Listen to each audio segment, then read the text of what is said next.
Welcome to the Groow Zone. I am Shaunie Henderson, and this is my handsome genius husband. Oh, I just love the way you said like that? Keion Henderson. Because you are. Thank you, honey. I wouldn't lie to the people. Yes, ma'am. Anyway, handsome genius husband, how was your week?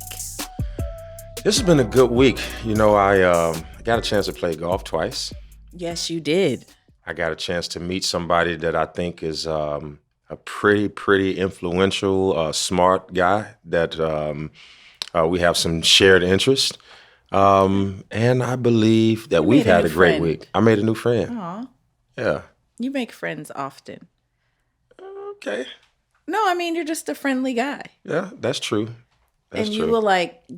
You will go a little further and you'll meet somebody, have a conversation, and be like, yeah, let's exchange numbers. You're friendly. So what's the opposite? Well, opposite would be not friendly. I think, and you're probably going to disagree, I probably fall somewhere in the middle because I like people and I'm friendly, but I'm not going to exchange numbers with you 9 times out of 10 on that first meet, unless it's business, and then it's going to even be a business phone number exchange. Yeah. Well, I will share my number, and I can block them if I don't want to continue. So, yeah, pretty harmless. I can hold a whole conversation with people and meet them and somehow get out of exchanging my number with them. It's a gift. I'm glad you have it, honey. I mean, but you don't want that gift. No. This is a gift I treasure. They'll just DM you. Never see it. You don't check your direct messages? I don't see the general. I see the ones that follow. If we follow each other, I see it. There's a primary slot, and then there's an all. That is true. Never go to the all. You stay in the primary. Let me tell you why. Okay. I have gone to the all, and there are things in the all that I never would like to see again in life. I can't get that. There's things in the all slot. People send you stuff. Listen. Yeah, sister, you stay out the all, okay? You stay in the Protect primary. me from the all. Yeah, you stay right on what you've been doing. I knew you had a purpose. You did right. See? You stay right where you at, sister. Listen, the all have stuff in there that I don't need to see. Let me ask you a question. I always like to ask you questions because you're just so smart. Okay. So we're in a relationship. We are, babe. Isn't it amazing? It's amazing. But we're also in a partnership. Yes. And a part of that partnership is co-parenting. It is. It is. It is. Have you ever in your life had a more daunting task than co-parenting? It's daunting in a different way because I think it's so many pieces that are to this puzzle of co-parenting. It's emotional. It's a lot of things. I think the emotional piece stands out for me because kids are just, in my opinion, my thing, right? Raising kids, being a mom, being a parent is my thing. And when I don't succeed or I don't prosper in that space, then my feelings get involved and I get I don't know, I go into a sunken place. I get upset, not in a bad way. I get sad about it. What do you go deeper? What do you mean by not succeed? I feel like if I don't, for example, when a blended family for us, and I have 5 children. I now have 6 with Caitlin. But if Caitlin isn't bonding to me in a way that I would think she would or would want her to, then my feelings get hurt. Mm-hmm. So then I get in that little sunken place that I talk about because I'm just I'm trying to show you I'm really a good mom or a bonus mom or whatever it is that I'm doing to try to win the child over that's not working. Then I'm deflated in that space. So I don't feel successful in the co-parenting task if I'm not in there actually co-parenting, if I'm not in there actually included in the child's life as a bonus parent would be, then I don't feel successful. So are you saying that as it relates to co-parenting, you don't feel successful on the parenting side, or you don't feel successful just on the co-parenting side?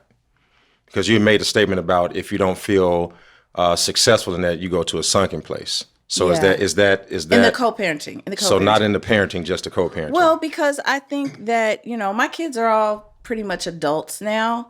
And I have felt like I have failed in the parenting side of just my kids. When I got a divorce, I felt like I failed them. I felt like I ripped that part of life from them, and they had no choice. It was just, mom took away the white picket fence and the mom dad story that we could tell, for the rest of our lives. I felt like a failure as a parent when I divorced their dad. So yeah, I have felt failure on both sides. And the co-parenting, I think I explained.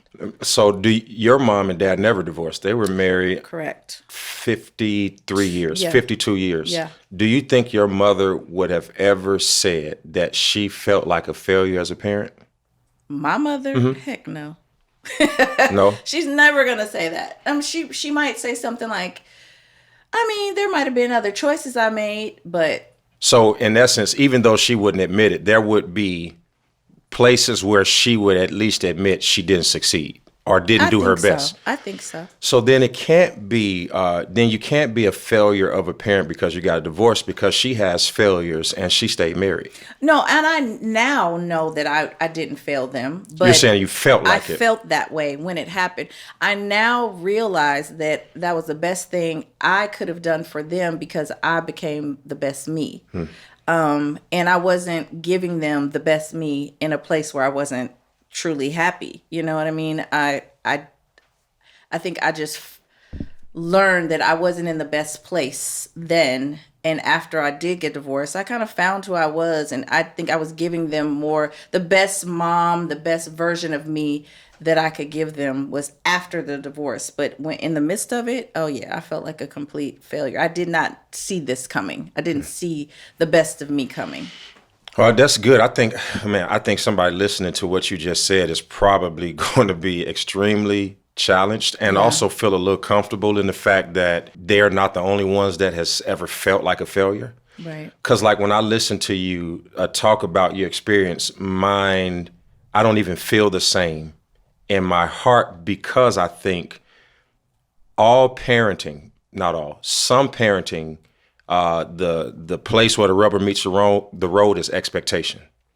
So when it comes to your children, say the 5, there may be times where I haven't felt like their father, but I don't feel like a failure because that was never the goal.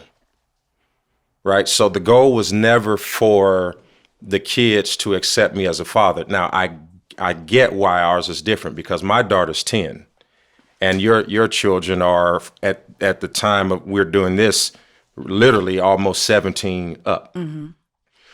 My expectation was whatever you need me to be, that's what I will be. So there isn't any disappointment, because I'm going to be what you need from me. And if you need a lot of me, I'll give you a lot of me. If you need a little bit of me, I'll give you a little bit of me, because you're like not you, the child, you're like an engine that's already started.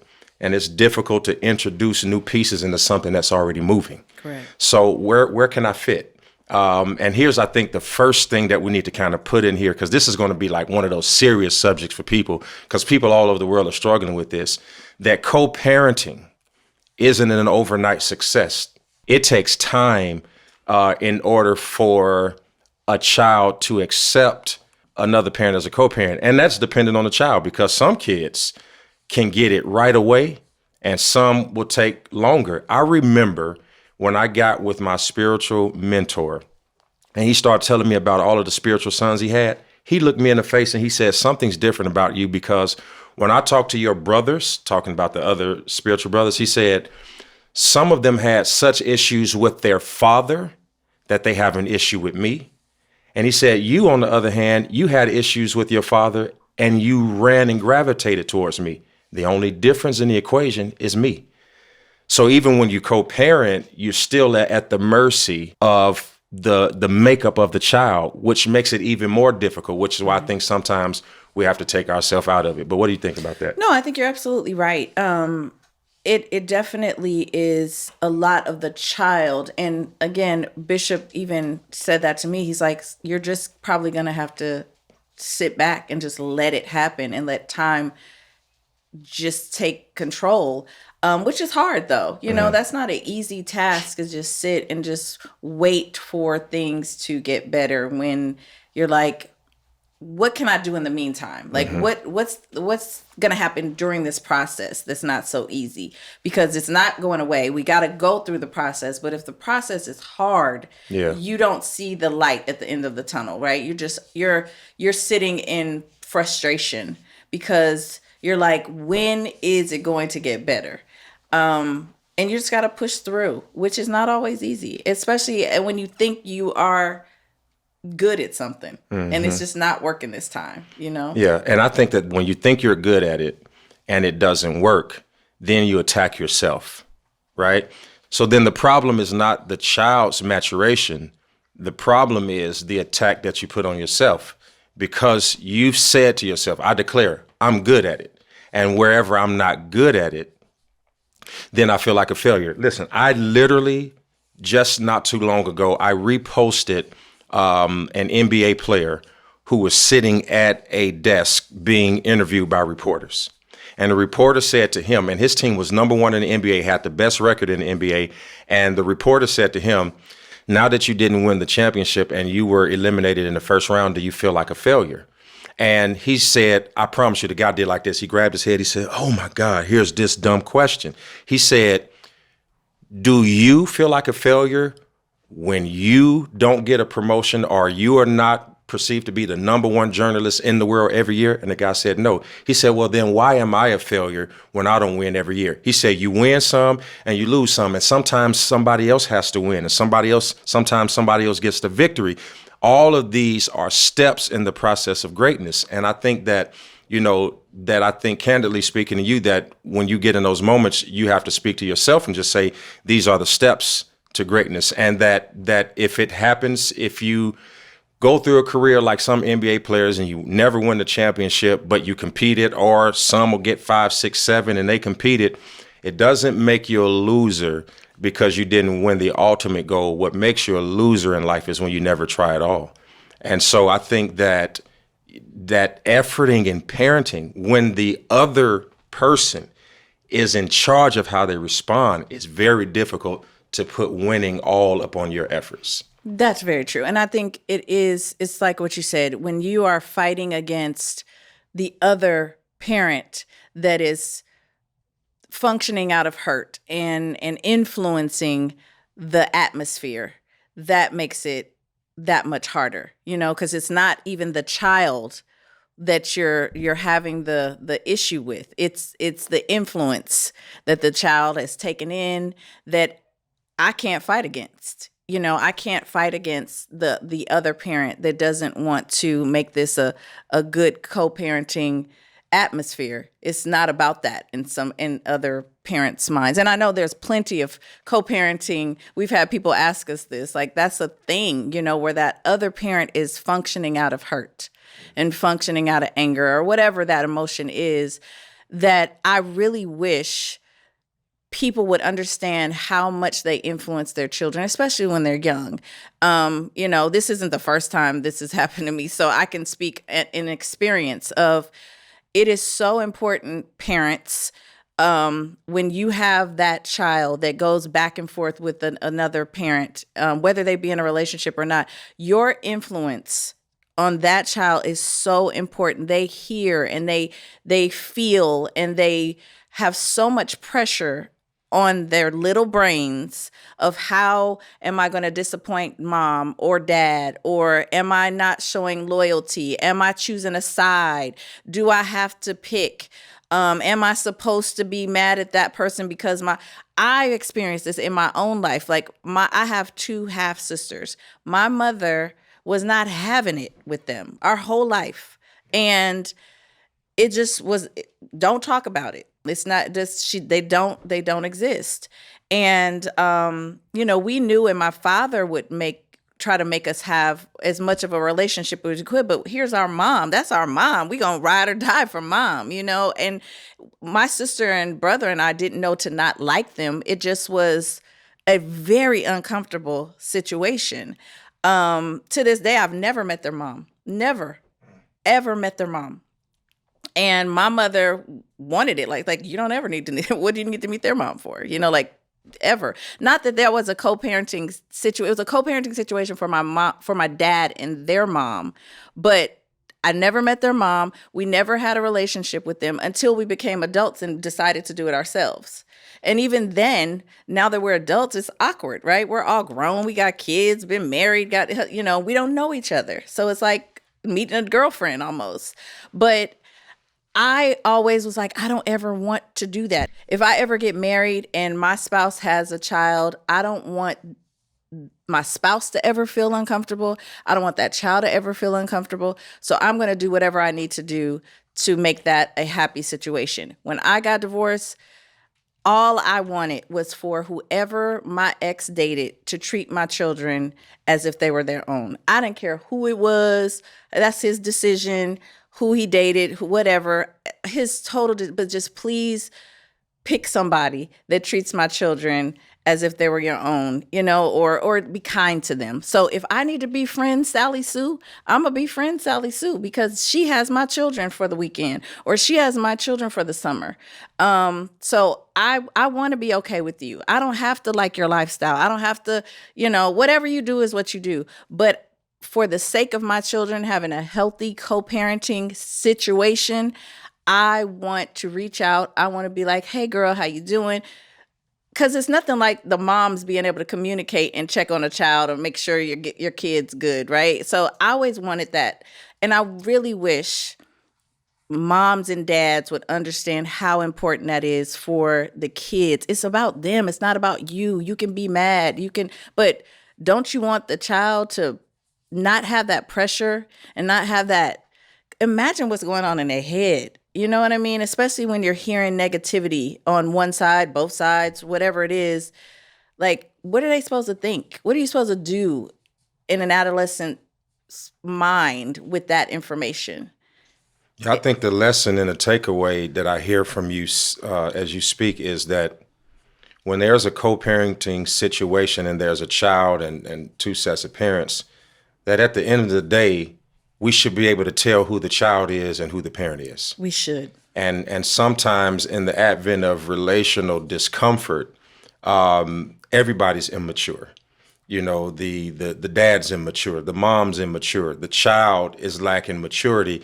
And when you are being taught in an area by somebody who doesn't have maturity in that area, then you're taught an immature way of being mature in that area. And we've just got to decide as parents that the well-being of the child always has to be more important than my emotional decisions, my own well-being. Like, that's one thing I know about a parent is that you have to choose them before you choose yourself. That's the one thing I do know.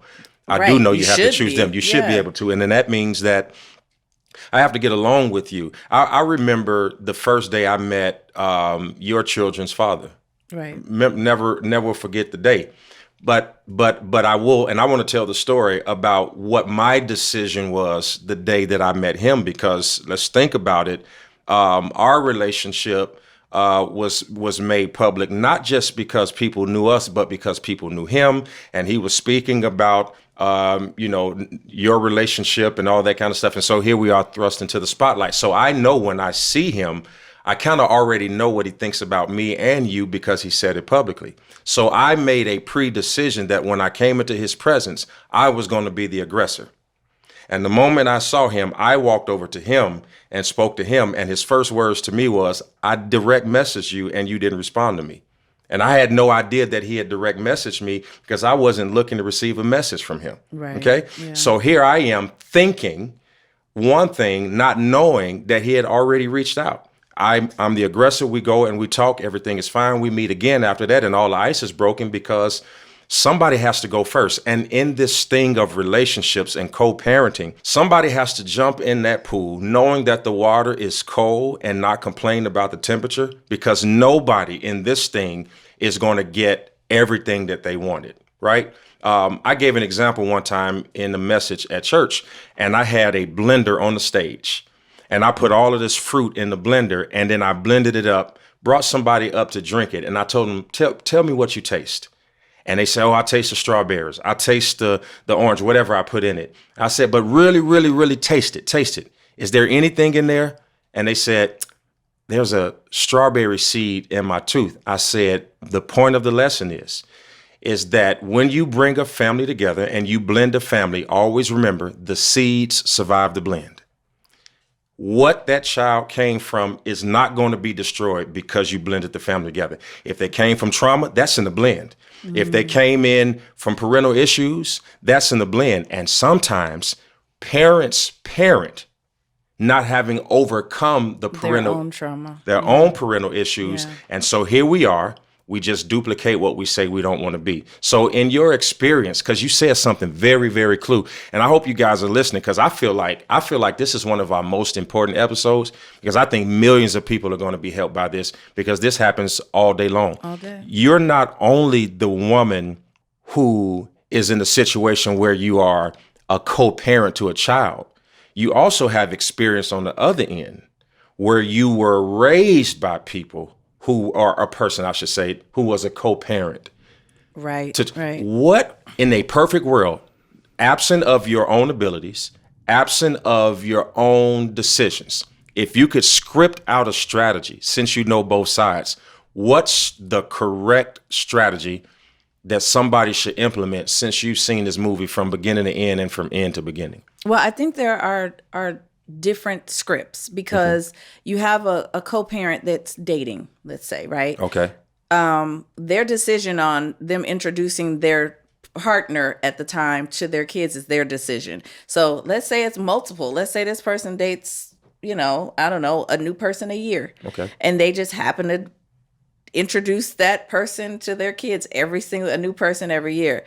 I think as the co-parent of that ex, it's my job, if my kids are going to be spending time with this person, to introduce myself as the mom, establish a healthy relationship. We ain't got to be girlfriends, but I just need to know you. You need to know me. Here's my number. You can call me, when you have the kids, any questions or whatever. Just want to make sure, because I think that lifts off this weight of, oh God, you don't know, you don't know if there's tension there. You don't know what it is. So let me just show you we cool. So you're saying that first principle is, if that person has multiple partners, then you would say that the parent, the nuclear parent, should introduce themselves to whoever they're dating. If it's multiple, if it's one steady, whoever it is, a new wife, a new husband, I think the ex that houses the kids most of the time should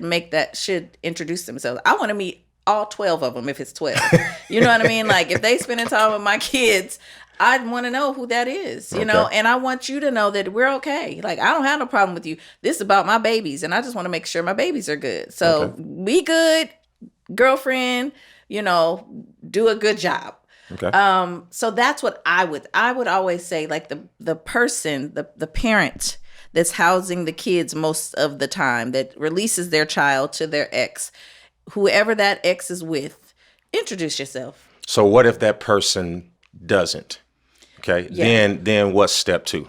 If they don't, then it could be vice versa, depending on the situation. If they're open to it. If they're open to it. Yeah. Because a lot of the time, the parent that houses the kids is not open to meeting that person, which is unfair, because then it leaves this uncomfortable cloud for the child, because the child knows if, the bonus mom is not at school activities, is not involved in anything that's going on in his or her life.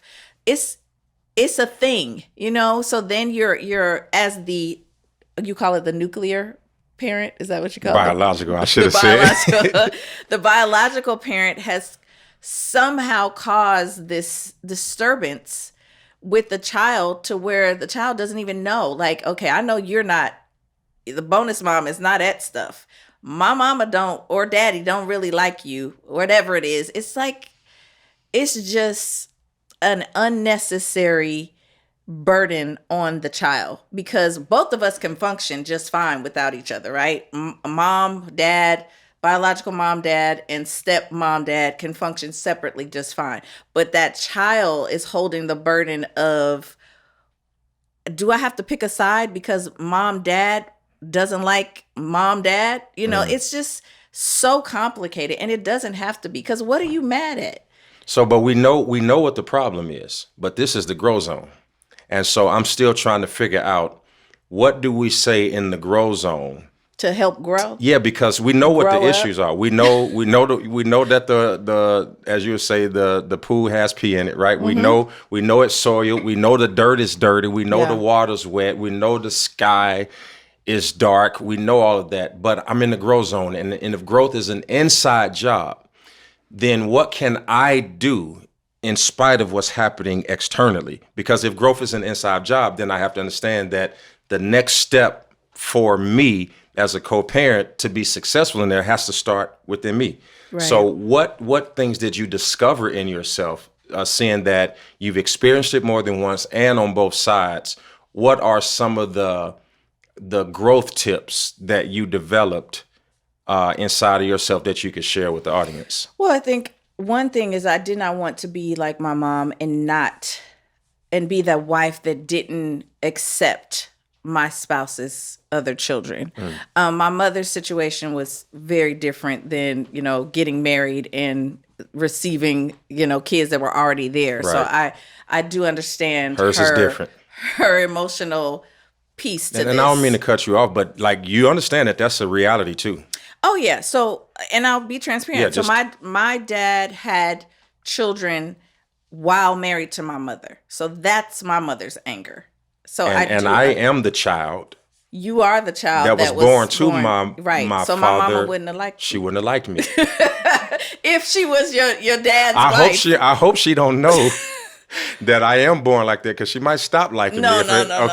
You didn't disrupt her house. I'm good now. Right. She would love on you because you didn't disrupt her house. But disrupting her house, oh yeah, she was not. She gonna be so mad at me. Can I talk to you from the perspective of the child? Yes, please do. Because you just gave me the perspective of the parent. Yeah. But let me talk to you about the perspective of the child, because my mama did get married again. And there was another man in our house that was not my father. And he absolutely came in and wanted to be my father and do all of the things that a good, I don't like to use the word, but what, co-parent, step-parent, it don't matter. Whatever it is, I am that child. And I am in that house. And I looked at this man who told me that he wanted to be my father. The first thing I have to tell you is I did not believe him. Because when I saw how he treated his real children, and I measured that up against how he treated me, he might have thought he treated us equally. It wasn't nowhere near close. He showed favoritism. I can't see a parent who doesn't. I can't see how you can't. If you got a relationship with a child 17, 24 years, you may not know it, but it's built-in favoritism. Just by the way you greet them, by the way you hug them, the way you treat them. So I'm looking on the outside and saying, well, if you want to be my parent, then I see them do wrong, but I don't see you bagging off. I see them talk to you crazy, and I see you laugh at it. But me, am I on trial? So I felt like I was on trial to prove to him that I was a good child. And I felt like I didn't have to prove anything to him. And so I tried to go and prove it more to my mother, which caused problems with my mama, because my mama was in between he and I. Okay. Trying to figure out, oh my God, how do I keep my husband happy? And how do I keep my child happy? And once I knew I had that power, I used it to my advantage. You was bad. I use it to my advantage. You can call it bad. You can call it whatever you want. Your mama told me you was bad. That's where I got it from. All parents do. I'm sure you would say yours are bad at some time. But I'm going to tell you, for the purpose of the conversation we're actually having, I didn't see him treat me as an equal, because what I didn't bring to the table made him back off. But I saw the deficits in his children, and he charged in. So I'm trying to figure out, How am I your child when I see you have a child that's addicted to drugs and yet you going to all the AA meetings praying and asking God to bring him out and deliver, but because I got an attitude, you off me. You don't want to talk to me. See, it wasn't equal. And I want to speak for the child because somebody's baby is going to see this in 5 years, or somebody is the baby that's the product of this. And it is always put on the parents, and it is the parents' opposition, whatever, but the child in the middle, he who stands in the middle gets hit by both sides, and that baby is being sucker punched, uppercutted, sees what nobody thinks is seeable, feels what nobody thinks is tangible. And this is one thing we say about children. When we're not involved in the situation, we say stuff like, kids are smarter than you think. Mm-hmm. Well, they're smarter than we think, even when we're on the other end of it. So from your sister's perspective, the two sisters, from my perspective, I got an older brother, and he's going to see this, and I've told him this to his face, so it ain't talking bad about him. The boy had everything a child could have. He had cars, every Jordan, every outfit. Back then, you might not have wore this stuff. You remember like Damaged? Cross color, yeah. Jabot. Yep. Okay. He had all of that stuff. Me and my sister were wearing the same clothes. I would wear it on Monday. She would wear it on Tuesday. Whatever I wore on Wednesday, she had to wear on Thursday. Mm-hmm. My mom and I were catching the bus, and then I would see my brother drive in a Blazer, a Chevy Blazer. I never forget it was purple with Dayton rims on it. He had 215s in the trunk. So I became resentful of the life that I saw my step brother have. And when I measured it up against my life or what my reality was when I wasn't around him, I was depressed. I was full of judgment on myself. I had anxiety. I was frustrated. I was vengeful. I had my own demons. Mm-hmm. that was in competition with what this man was trying to do in my life. And he and I eventually got there. Him and my sisters, they never got there. Would you agree that a lot of what you're saying, though, as far as what the child feels, is still stemming from decisions the parents make? Absolutely. The decisions the parents made led to all the things that you're talking about. Mm-hmm. So, regardless, well, I wouldn't say that. No, I wouldn't. I would disagree. Okay. I would say that the decisions that the parents made provided the circumstance I was in. But in that circumstance, some of those decisions were me. Yeah, that absolutely. I agree with that. I think, especially as you got older, mm-hmm. some of those decisions definitely were you. But I'm saying like the situation that was caused to get you there was based off of decisions the parents made. Whatever that is. But like we said, even starting this conversation, there's so many levels. Yeah. But in our situation, I think that, what your situation was very complicated. My mom's situation, very complicated. This is complicated without those details. Mm-hmm. But I think that it's almost like sometimes parents, the biological parent, will hold children as bait, mm-hmm. as the thing that can frustrate the other parent, can cause disturbance in another household. And that's sad. It's so sad, but it's so common. Mm-hmm. It's so common. You hear people all the time say like, oh, the child is the pawn, and the way to jab at the other parent, the way to get in there and disturb the new stepmom, stepdad, whatever it is, it's a very unhealthy cycle. And like you said, it's most of the time trauma from the parent that they're just feeding into the child and they have no clue. But just, if I could just get somebody to understand your willingness to put that child first and not bring in the baggage, your own personal baggage, and lay it in the lap of your child, mm-hmm. will change his or her life. I absolutely agree. Absolutely change his or her life. And I would also say to anybody who's watching us, because it just hit me, because we're in the growth zone and growth is an inside job, that as the biological parent puts the child first, I would say to us step parents, you put the child first too. that means that you have to put your emotions in the back seat. That means that you have to back off or lean in or whatever it takes, because if the child needs to be important, it needs to be more important than both sets of emotions.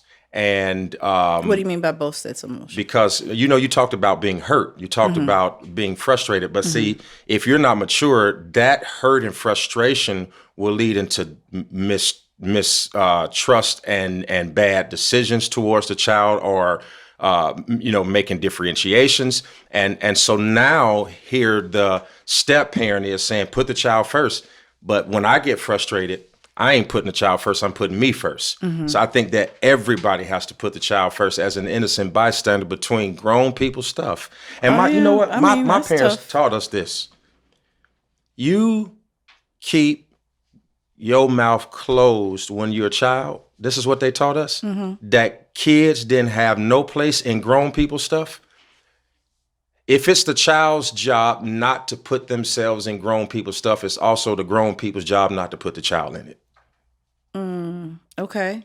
Right? So if I got a problem, if you and I have a child, yes, and our relationship goes left, I got a responsibility to keep the child out of our mess. Oh, right. I got a responsibility. So when that baby see you and I together, they ought to see us as a unit working together for their goal. And then when the child is out of our presence, maybe we go back to all the issues, but you should never act crazy in front of the child, because you only do two things. You only make them disenfranchised with their parents. And number two, you are modeling a parental style that they may adopt in the future, further messing up this generational cycle. And you can see that in the Bible with Jacob and Rachel.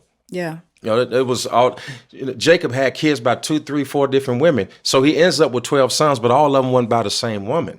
And that's why you find Joseph in the pit, because the relationship came to a head and things were said in that way. And now Joseph is the favorite child, and all the other brothers and sisters, because of the difference they made between him, now they throw him into the pit. And so sometimes the parents' problems becomes the children's revenge. I can see that. But what I think is important, and you asked me about what I could share with people to maybe grow.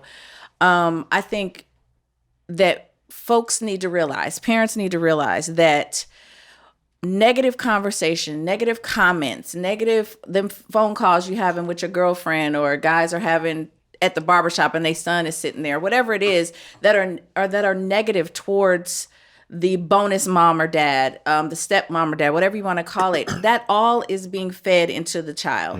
Where is that supposed to go? What is that child supposed to do with it? They're automatically thinking, I got to make a decision. My mama and daddy don't, or dad don't like him or her. That's a problem. So then they're torn, and then they're carrying this. What are they supposed to do? And as the bonus mom or dad, what are you supposed to do when you're consistently being rejected, right? You're consistently leaning in and you're consistently being rejected, which feels awful. It feels awful to just constantly be rejected by anybody, let alone, if it's a child, what you think, oh, this will be easy. This will be, I know what I'm doing here. Or, okay, maybe this didn't work. Let me try something else. But you're consistently doing it to be rejected. Then you kind of lean back. And you also talked about how a parent can treat their own different than a step. Absolutely. I totally agree with you. But let's say you're the parent that is leaning into the stepchild and being rejected over and over again.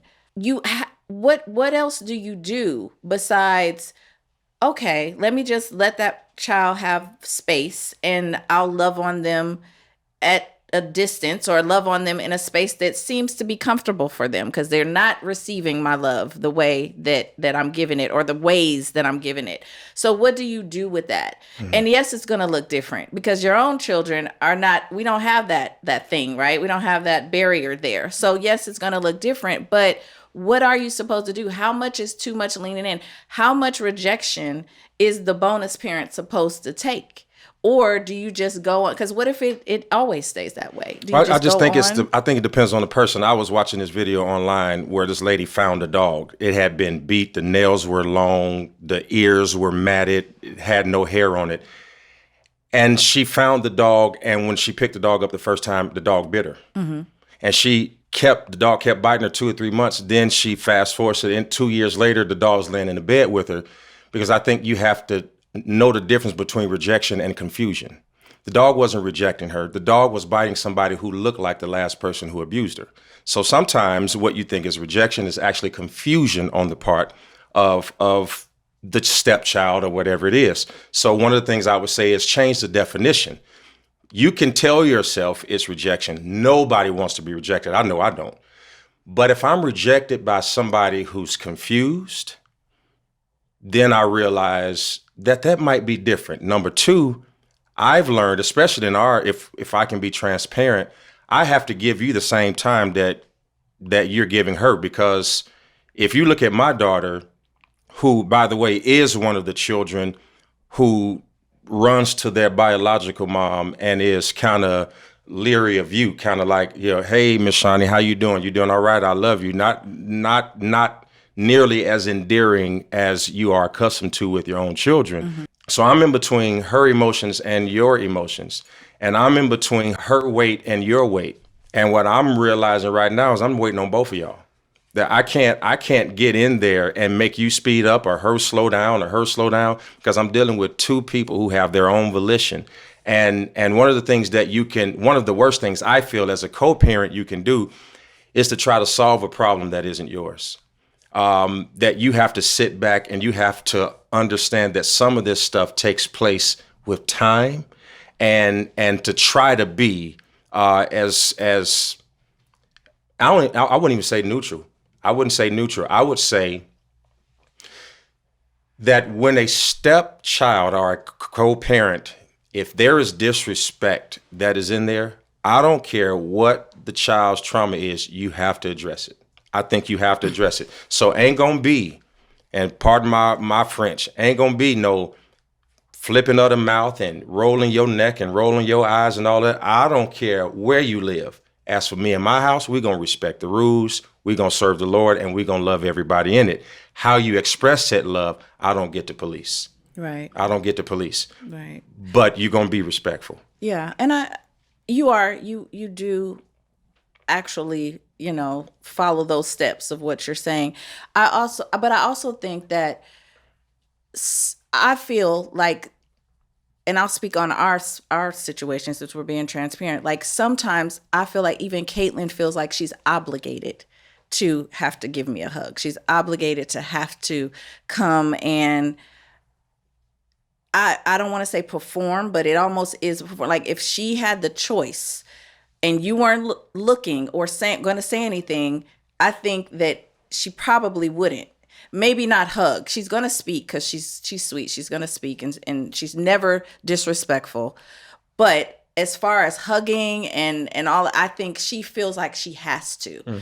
And I can feel it. Just being a mom, you can feel it. And I don't ever want her to feel obligated to have to do anything to make either of us happy in that space. You know what I mean? There's certain things you got to do to make your parents happy. I get it. But I don't ever want her to feel uncomfortable. And it's like even her body, it just feels uncomfortable sometimes when she has to come and give me a hug. And it's okay because I see how she is, and I see naturally when she wants to when she's hugging and loving on whoever it is at the time. So at some point, maybe we will get to that. I don't know, but I think I try in my own way to still show her love without forcing her to feel like she has to give it back. Hold on. You just said something right there. No, you just said, yeah. I hope y'all heard what this woman just said. Because you really just gave the definition of love. It is giving something without expecting something in return. Yeah. Like, I hope you all heard that. I don't know if you even knew that you just hit magic when you said it. Like, that's going to transform a lot of people. That love is, I give you all I have, and if you don't give it back to me, I don't wish I took it back. Right. I think I'm committed to earning her love and trust. That's amazing. That's amazing. I'm definitely committed to that. But I'm committed to it in a space that still makes her comfortable. Like, I'm going to be consistent she's never going to be able to say Miss Shaunie was ever mean. Miss Shaunie didn't feed me. Miss Shaunie didn't give me a hug, even if it was from the side, the back, whatever it is. Miss Shaunie is always going to stay consistent Yeah. in that love for her, no matter how she feels. I know what's behind all that. You know what I mean? I Yeah. know it's not her. I see Caitlin be a sweet girl and be loving and caring to the people that she's used to, and that Yeah. she bonds with. So all I can do is commit to earning her love and trust in whatever space that is. Maybe it's not going as fast as I would like it, and Yeah. maybe that is frustrating. Maybe it does get hurtful at times to feel the confusion and what I might be defining as As rejection. rejection. But I sleep well knowing that I'm committed to earning her love and trust in whatever space that is. I would say this as my last thought, and I really want you to finish this episode off because you really, laid out some tangible truths that I think that people can follow. I think people really felt you in this episode and felt your heart. What I've learned in my life when I come up against relationships that I can't seem to crack the code on, I simply say to myself, when did the goal become changing their mind? Mm-hmm.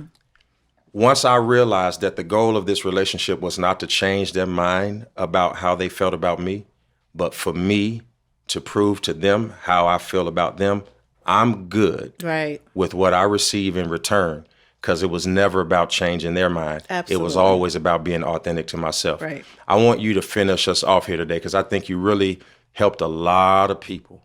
Yeah, I hope with your so. perspective. I think walk away, bonus mom or dad, stepmom or dad, whatever you call yourself. Walk away, or maybe not walk away because you're never going to walk away, but just be committed to planting seeds of love in that child's life that they can live with forever. That they will be planted in their heart forever. In whatever way that love is, just plant those seeds. So when they're 30, they can be like, you know what? Miss So-and-so did love me. And it will come around. Listen, it happened to me. It will come around. It happened to me many years later. It happened to me. My former stepchild was just like, wow, I wish we had really had a better, I don't know why I didn't, but we should have had a better relationship. And it happened. So I know that the seeds were planted. At least I did. You don't always, we always talk about you reap what you sow, but you don't always reap it where you sowed it. Right. And you don't always reap it in the season you sowed it. Right. And it's like an elephant and a dog having a baby. The dog can have a baby every 3 months.